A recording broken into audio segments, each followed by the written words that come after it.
The town of Copper Falls woke up to the same dust and sun that had kissed its streets for decades. It was a Saturday, and the market buzzed with restless energy. Men haggled over cattle, tools, and half-rusted mining gear. But for Silas Ward, a quiet rancher with calloused hands and a weathered soul, the day had only one purpose: buying supplies and heading home. He had exactly $3 left in his pocket. Enough for some rope, maybe coffee if he skipped lunch. He tugged his worn hat lower over his brow, guiding his horse slowly through the crowd. His thoughts were wrapped around chores, the fencing that needed mending, and the silent land that waited for him beyond the hills. He wasn't looking for anything more. But fate rarely announces itself before it changes your life. A sudden swell in the crowd drew Silas's attention toward the old grain warehouse. Voices rang out, sharp, hungry, urgent. He knew that sound. An auction. Curious. He drifted closer. A ring of townsmen had formed. Eyes narrowed, murmurs rising like smoke. He saw shoulders jostling, boots shuffling with anticipation. Then, through the gaps, he saw her. A young Chinese girl, barely a teenager, stood atop a wooden crate. Her black hair hung in clumps over her dirt-streaked face. Her dress was nothing more than torn rags. But it was her eyes that struck Silas to the core. Wide, empty, terrified, not just of the moment, but of everything life had thrown at her. There was no defiance, only exhaustion, no hope, only silent endurance. The auctioneer, a slick-haired man with a voice like gravel and oil, was calling out prices. $2, $2.50. The bids rose, but not a single man looked at her face.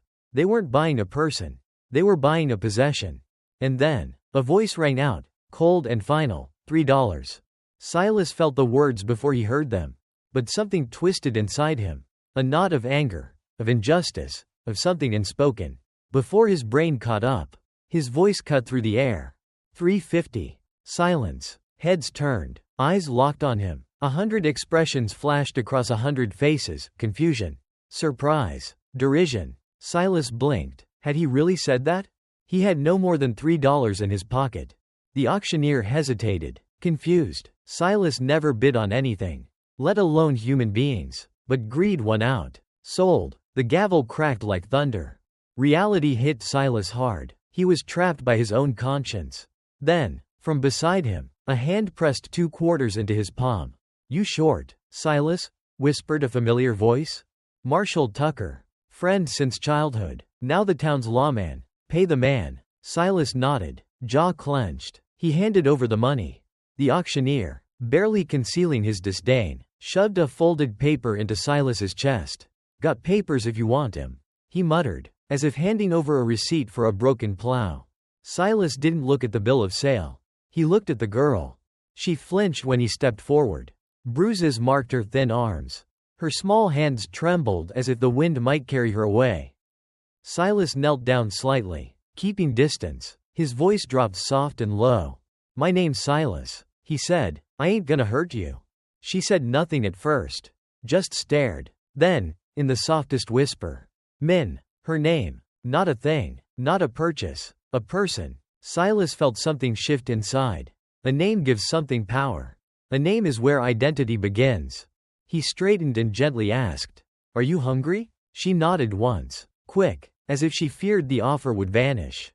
"There's a place across the street," he said. "Let's get you something to eat." But even as they walked, the whispers followed. In a town like Copper Falls, a Chinese girl beside a white rancher meant one thing, and none of it good. The restaurant turned them away. No food for her kind. The sting of those words carved through Silas like a dull knife. For the first time, he saw his town for what it truly was, not just dusty and forgotten, but bitter, small, and cruel. But he didn't raise his voice. He didn't fight. He simply turned to Min and said, "We'll eat somewhere else." And with that, he chose a harder path.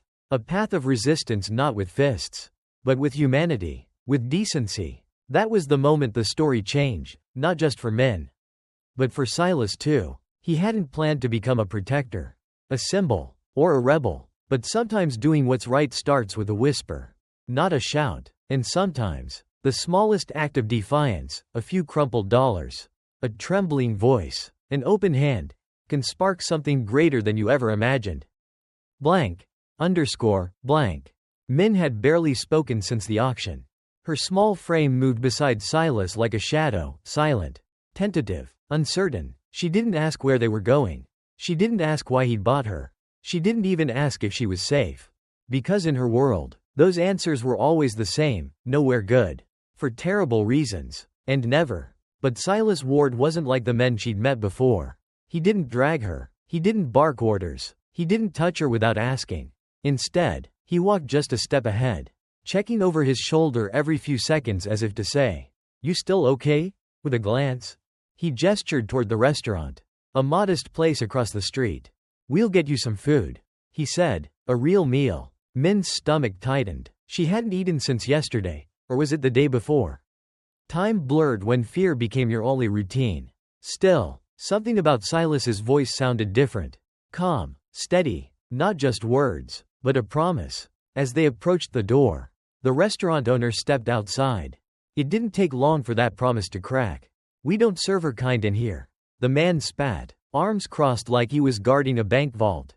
"Take her somewhere else. Maybe behind Chen's laundry. That's where they belong." Min flinched. Her eyes dropped to the ground.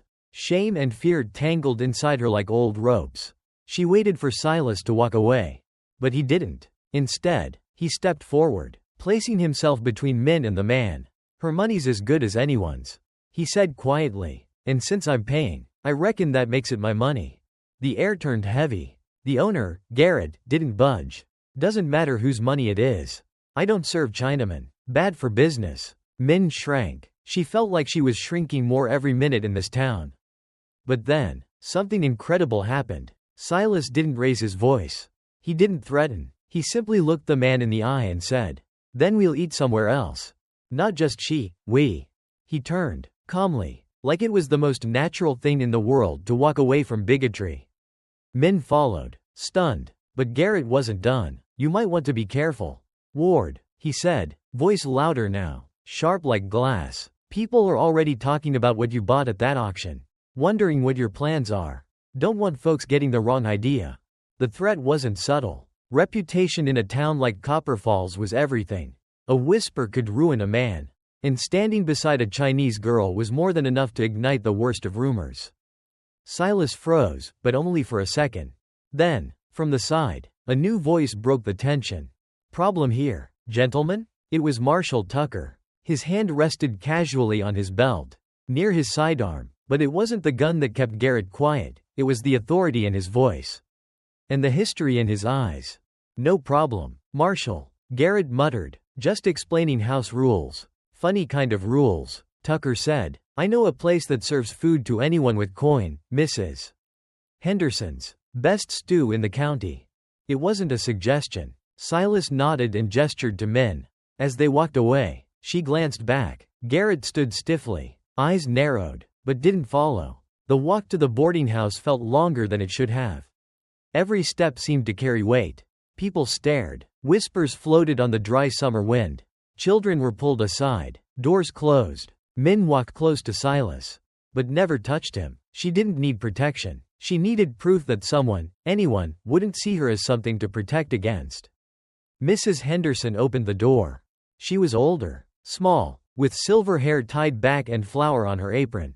She looked at Min, then at Silas, and instead of hesitation, her face softened. "Poor child looks half-starved," she said. "I'll fix her something proper." Min nearly collapsed. The stew smelled like heaven. The bread was warm, but she didn't dig in. Not right away. She held the spoon like it might vanish. Then slowly, carefully, she began to eat, at first like a ritual, then like a flood breaking through a dam.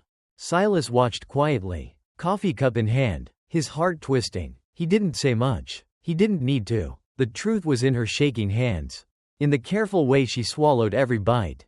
Around them, other diners whispered. People pointed. Some finished their meals and left quickly.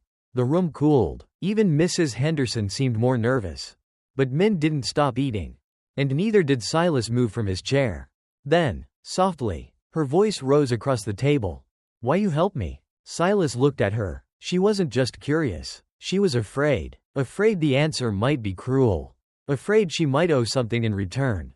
"I don't know," he said truthfully. Just seemed like the right thing to do. She studied his face. Other men, she whispered. They want different things. Bad things. Silas felt that weight settle in his chest again. That cold, hard truth, that she'd been hurt, not once, likely many times. I'm not like other men, he said. And he meant it. Not because he was a hero. Not because he was brave. But because he chose to be. Blank. Underscore, blank. The dining room of Mrs. Henderson's boarding house had never been quieter. Silas Ward sat beside Min at a small corner table, watching her finish her stew with quiet gratitude. She still ate with care, like the meal might vanish if she dared to enjoy it too much. Outside, the sky was beginning to dim, the sun casting long shadows through the windows. And outside those windows, trouble was building. People had been whispering since they walked in. The murmurs grew louder as the minutes passed. Through the glass, Silas could see them, groups of men gathering on the dusty street. Some he recognized, most he didn't, but their intent was unmistakable. They weren't here to talk. They were here to send a message. The front door burst open with a slam. 3 men strode in like they owned the world. Cord Jennings, owner of the largest ranch in the territory, powerful, arrogant, used to having his way. Beside him, his son Blake, as venomous as a rattlesnake and twice as quick to strike. And Frank Morrison, the miner who'd once bragged about running a man off his land with a shotgun. They weren't holding guns now, but the threat in their presence was louder than any bullet. Cord's eyes found Silas and narrowed. He stormed to their table, his boots thudding like a war drum. Ward, he barked. What the hell do you think you're doing? Silas didn't move. He placed his coffee cup on the saucer with deliberate calm. Eating dinner, he said. You got a problem with that? My problem, Cord sneered, is that you made every decent man in this town look like a fool, bidding on a Chinese like she's worth something. The words struck like a slap. Min froze. Her face went pale, but she didn't look away. Silas stood slowly. His chair scraped the floor behind him. Watch your mouth, Jennings, he said, his voice low and steady. Blake stepped forward, one hand on the grip of his revolver. Or what, old man? You gonna fight all of us over some yellow skin? The room tensed. Even Mrs. Henderson gasped. Silas looked around, not just at the 3 men, but at the crowd forming behind them. People he'd lived beside for years. People he'd helped during droughts and wildfires. And now they stood there, silent, watching, judging. But it didn't matter. Because courage isn't forged in comfort. It's born when doing the right thing is the hardest thing to do. I reckon, Silas said, a person's worth ain't decided by the color of their skin. Same goes for a woman. Same goes for anyone. Frank Morrison snorted. You've gone soft in the head. Ward, maybe all that time on your ranch made you forget who belongs in this town. No, Silas said, stepping forward, eyes locked on Blake. I remember every face that looked the other way at that auction. I remember who kept quiet when a child stood on a crate like cattle. Blake's hand twitched near his gun. Silas's didn't, but before the next second could explode into violence, the door creaked again. Gentlemen, said Marshal Tucker, stepping inside. His boots echoed in the silence. His badge glinted in the fading sunlight. I hope we're not about to have trouble in Mrs. Henderson's establishment. Cord turned, face red with fury. Tucker, you need to put a stop to this. Ward's brought shame on this town. That auction, what he did, it's unacceptable. Tucker's gaze shifted to Min, then back to Cord. Last I checked, the marshal said, a man's allowed to spend his money however he sees fit, so long as it's legal. Blake scoffed. Legal? What's legal about buying a Chinese girl like livestock? Tucker paused, then his voice dropped, slow and firm. That's an interesting point. I've been thinking about that auction myself. And I can't help but wonder, where exactly did those sellers get the legal right to sell a human being? Silence. It fell like snow, soft but suffocating. The implication hit hard. If the auction itself was illegal, then every man who'd placed a bid, Cord, Blake, Frank, had committed a crime. A federal one. Frank stammered. We thought? You thought, Tucker said, stepping closer, that no one would ask questions. That you could buy a girl like you'd buy a mule. His hand drifted to his sidearm. But Silas didn't do anything wrong. He didn't sell anyone. He stopped a crime. And now you're upset because he reminded this town what decency looks like. Ward's face darkened. This isn't over. Ward. No, Tucker said. It is. Because I'm making it over.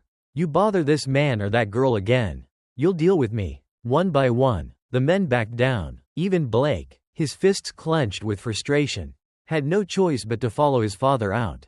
The door slammed shut. For a few seconds, the room was still. Then Mrs. Henderson returned to clearing tables with a trembling smile. Tucker sat down across from Silas and Min. He looked tired, but calm. You got somewhere safe to take her? Silas nodded. My ranch, 10 miles out. Good, Tucker said. Get there before dark. And Silas? Yeah? You made enemies today. The kind that don't forgive easily. But you also made a stand. And in a town like Copper Falls. That's how change starts. Min looked between the two men. Then out the window at the fading light. And for the first time since the auction, she whispered a question that didn't carry fear. What happens now? Silas looked out at the hills. Home was out there. A place with no auctioneers. No stares. No whispered threats. Just open sky. Quiet work. And space enough for two people trying to heal. Now, he said softly, we start something better. Blank. Underscore. Blank. They left the boarding house just before the sun dipped below the horizon. But the light outside offered no comfort. The shadows on Copper Falls streets weren't just cast by buildings. They were cast by people. By hate. By the fear of change. Silas Ward led Min quietly through the back alley. Every footstep echoing like a warning. Behind them, whispers were turning into roars. Faces in windows. Men gathering in groups. Rage building not because of what Silas had done, but because of what he refused to do, conform. In the stable behind the house, an old wagon waited, weather-worn, patched together with iron and hope. A gift from Mrs. Henderson. Get her somewhere safe, she'd said, and with that, she became one more spark in a story that would ignite something greater than herself. Min sat in the wagon bed, clutching her knees. Her eyes darted to the door of the alley. What if they follow? She whispered. Silas didn't answer at first. He couldn't lie. The truth was, they would follow. Not because they feared for the law, but because they feared what Min represented. Freedom in the wrong hands. Humanity where they'd seen none. Dignity where they'd expected silence. He placed a steady hand on the reins. Then we'll face that, too. The wagon rolled into the street. At first, it was quiet. The old mare trotted forward with surprising strength. Her hooves steady against the dirt road. But after just a few blocks, the sound Silas had dreaded pierced the calm hooves. Fast, angry. He turned. 5 riders. Blake Jennings at the front. His face was carved from rage and recklessness. Behind him, men with guns and grim purpose. There they are, Blake shouted. Don't let them get away. Silas cracked the reins. The mare picked up speed. But she was no match for their horses. Min ducked low. Bullets whined past the wagon. One struck wood, splintering inches from Silas's shoulder. Another grazed the horse's flank. They needed to disappear. Silas yanked the reins left, guiding the wagon off the main road and onto a rough trail. Rocks jutted like teeth from the ground. The wagon bucked wildly. Min cried out as she slammed into the side. Silas bit down on panic. He didn't have the luxury of fear. The trail narrowed ahead, flanked by jagged boulders. A pass. If they made it through, the riders would be forced to slow. To file in, he pushed the mare harder. Just as they reached the bottleneck, the wagon scraped through, barely clearing the rocks. Silas stopped the horse and jumped down. He pulled his rifle from its sheath, planting himself between the rocks. Min peeked over the wagon's edge. What are you doing? She whispered. Stopping them here, he said. She looked terrified, and that terrified him, because it meant she expected the world to let her down.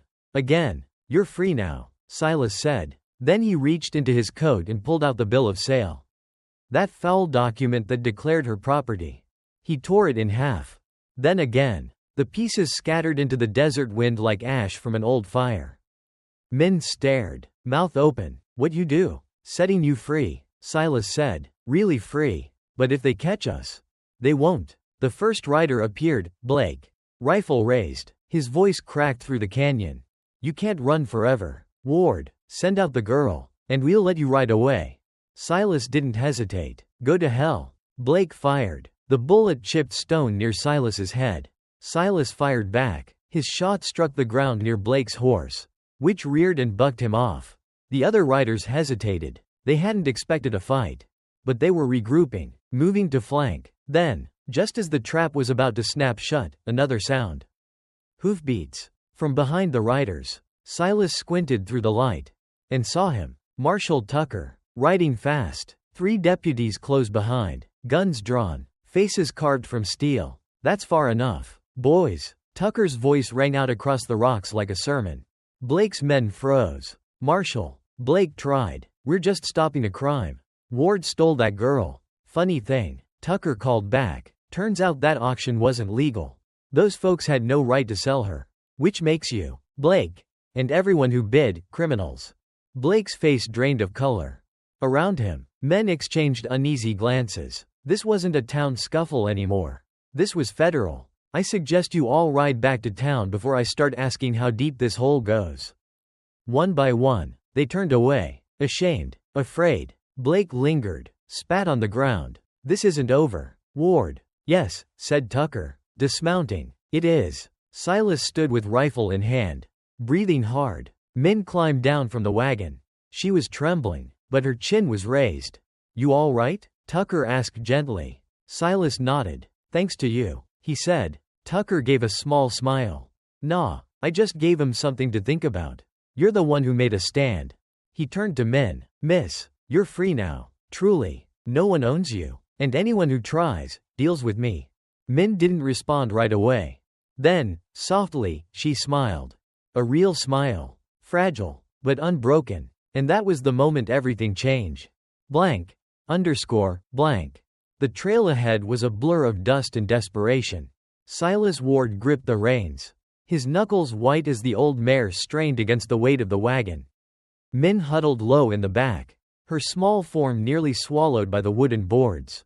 Behind them, hoofbeats thundered, closer every second. They had barely escaped the town. Blake Jennings and his riders were relentless, hatred burning in their eyes like wildfire. But Silas wasn't just running to save a life. He was running to prove something deeper. That courage wasn't a privilege, it was a responsibility. The wagon jolted over a rock, and Min cried out. Hold on, Silas shouted. The road forked ahead. Left led to the open prairie, faster but exposed. Right curled toward the rocky hills, dangerous terrain. But cover. He didn't hesitate. He pulled right. The wheels screamed in protest as the wagon bounced over uneven ground. Dust rose in choking clouds. Trees thinned. The hills loomed like sentinels of fate. They're gaining, Min called from the back. Silas glanced back. 5 riders. Blake was in the lead. Rifle raised, teeth clenched. He wasn't here to capture. He was here to destroy. A bullet snapped past Silas's shoulder. They were running out of time. Then, in the distance, Silas saw it, an outcropping of rocks forming a narrow passage. If they made it through, the riders would have to come single file. He urged the mare faster. The poor horse wheezed and stumbled but kept going. She had the heart of 10 stallions. The wagon squeezed between the boulders with inches to spare. Silas stopped it cold, jumped down, rifle ready. Stay low, he told Min. Blake appeared moments later, gun drawn. You can't hide in those rocks forever. Ward, he shouted, give us the girl, and we'll let you walk. No, Silas answered, you'll have to go through me. Blake smirked. That's the plan. He fired. Silas ducked behind a stone. The bullet sparked off the rock. He returned fire, not to kill, but to warn. Another rider pulled back, spooked. Still, the others inched forward. Min peeked out from the wagon. Her eyes were wide, but not with fear, with resolve. Why are you doing this? She whispered. Silas didn't take his eyes off the enemy. Because some things are worth fighting for, he said. Then he did something unexpected. He reached into his coat and pulled out the bill of sale, the paper that claimed Min was property. He tore it into shreds. Min gasped. Why? Because no paper defines you, he said. You're not a possession. You're a person. Free. The wind caught the pieces, scattering them like ash. Behind the rocks, Blake snarled. He reloaded. But then, another sound. Hooves. From behind the riders. Silas's heart leapt. Marshal Tucker. The marshal and 3 deputies burst onto the scene. Weapons drawn. That's far enough. Tucker roared. The riders froze. You're obstructing justice. Blake spat. Ward stole that girl. No, Tucker said. You committed a crime. That auction? Illegal. Every man who bid. Accessory to human trafficking. The silence that followed was louder than any gunshot. Riders turned to one another, pale and uncertain. You want to push this? Tucker continued. You'll be facing federal charges. Think hard. One by one, the men backed away. Only Blake remained. This ain't over. Ward, he shouted. Yes, Tucker said. It is. With that, Blake turned his horse and rode off. The quiet that followed was like dawn after a storm. Tucker approached, dismounted. You two all right? Silas nodded, exhausted but unbroken. Min stepped down from the wagon, her feet unsteady, but her back straight. You're safe now, Tucker said gently. And free. She looked at Silas, then at the empty trail ahead. Then, for the first time since the day began, she smiled. It wasn't big, it wasn't bold, but it was real, and it was enough. Blank. Blank. The sun dipped low over the jagged hills, casting long shadows across the desert.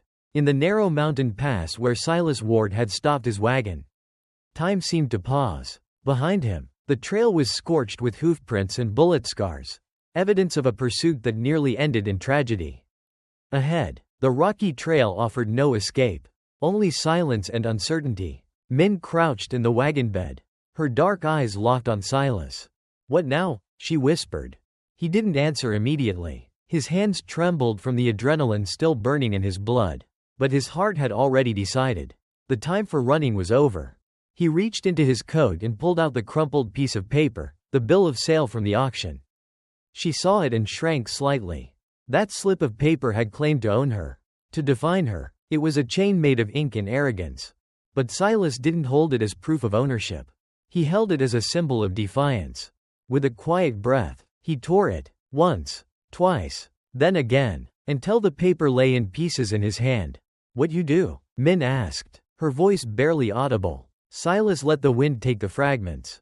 They scattered like ashes across the dry earth, lost to the evening breeze.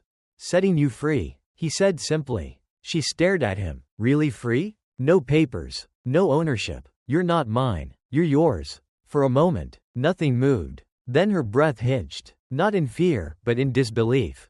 She was free, for the first time since she could remember. No one could claim her. No one could command her. She didn't know what the future held, but it would be hers. But freedom was never won without cost. From the trail ahead came the sound of more riders, closing in fast. Another group. Reinforcements. They were trapped. Blake Jennings had come around. His men were circling the pass. And Silas, despite his resolve, was outgunned and outnumbered. He raised his rifle again, positioning himself between the wagon and the trail. His stance wasn't one of desperation, it was one of purpose.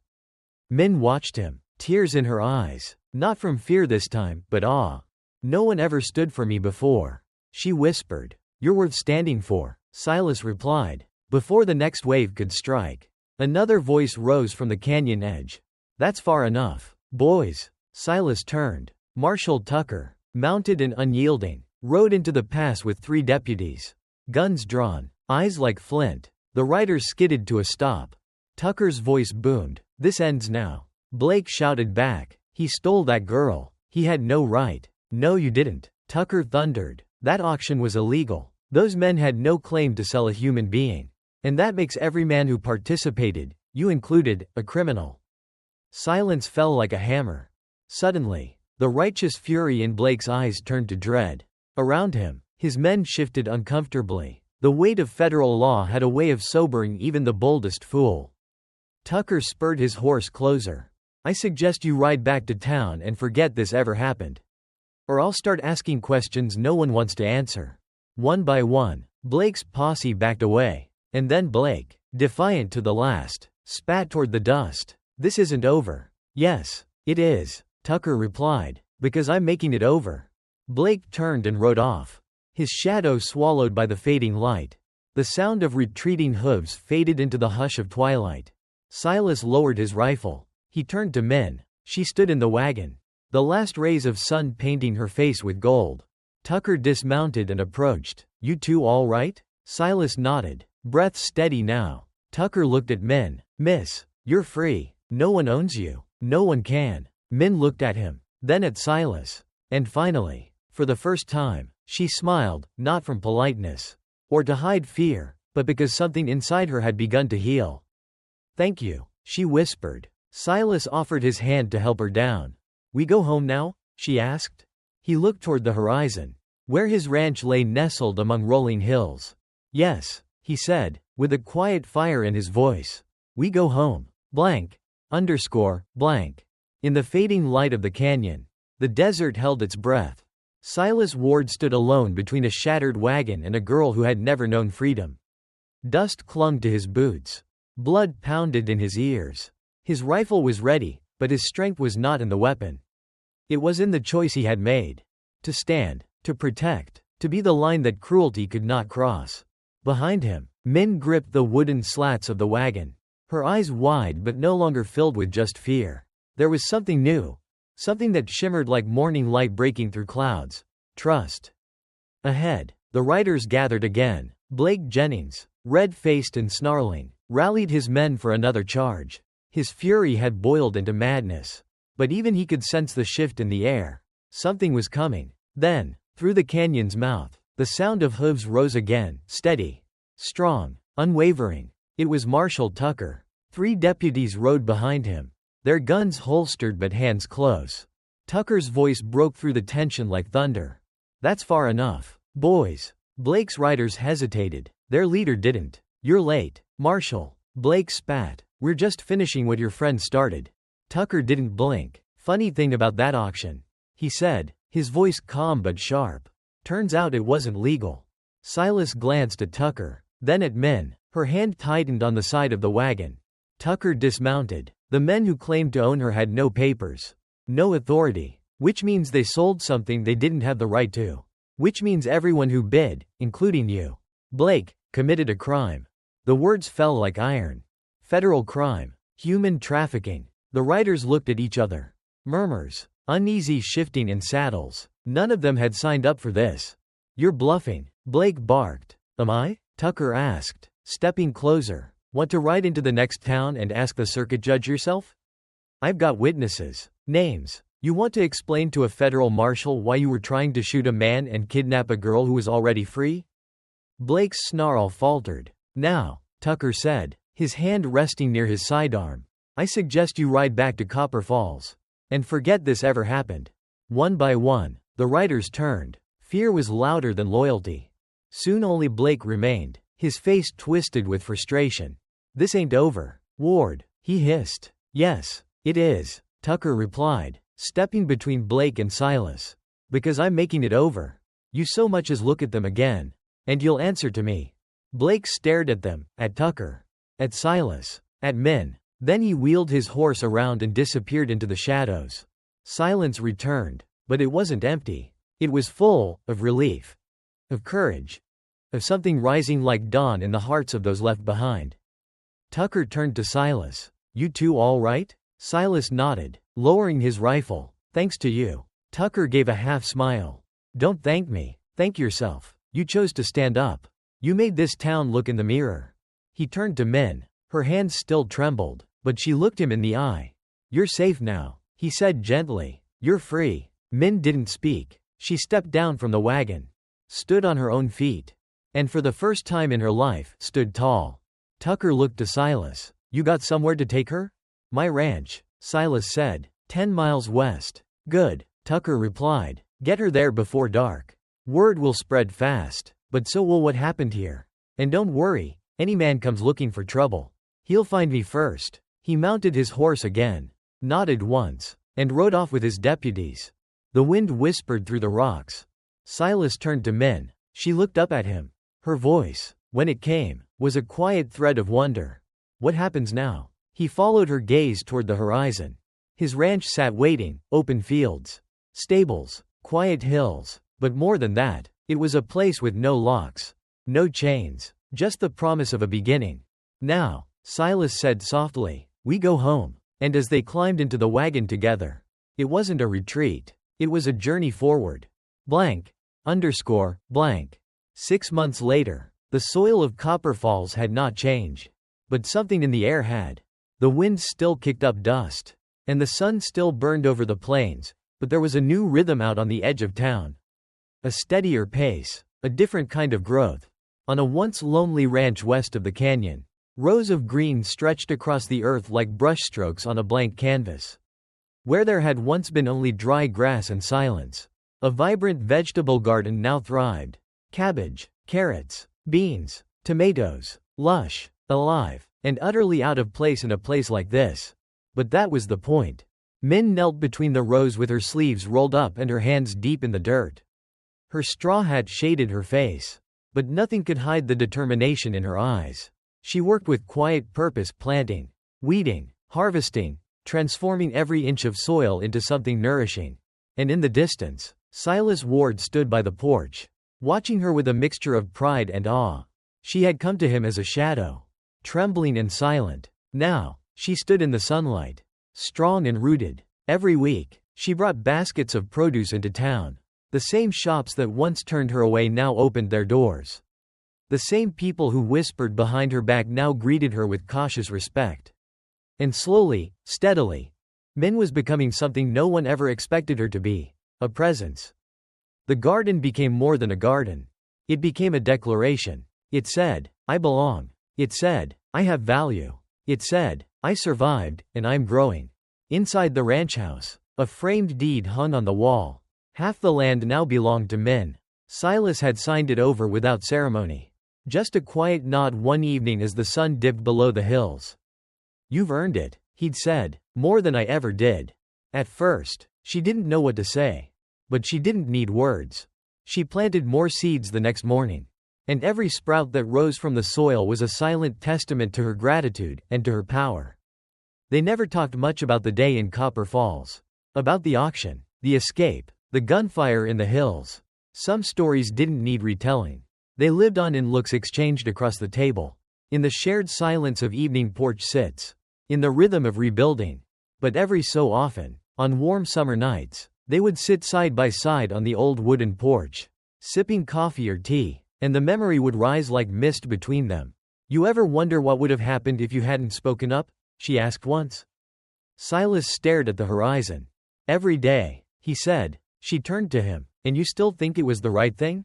He looked at her, at the garden, the home, the peace they'd built. "I think," he said softly, "that $3 never bought something so valuable." Min smiled. It wasn't the timid smile of a girl who didn't know if she could trust. It was the smile of a woman who had reclaimed her life, one route, one step, one sunrise at a time. The bill of sale was long gone, scattered by the wind on a mountain pass. But something stronger had taken its place, a friendship forged in fire. A purpose born from pain. And a future grown from faith. And long after the people of Copper Falls forgot the details of that strange day, when a quiet rancher bought a girl for $3.50, Min and Silas remembered what truly mattered. That freedom is not given. It is fought for. That healing is not instant.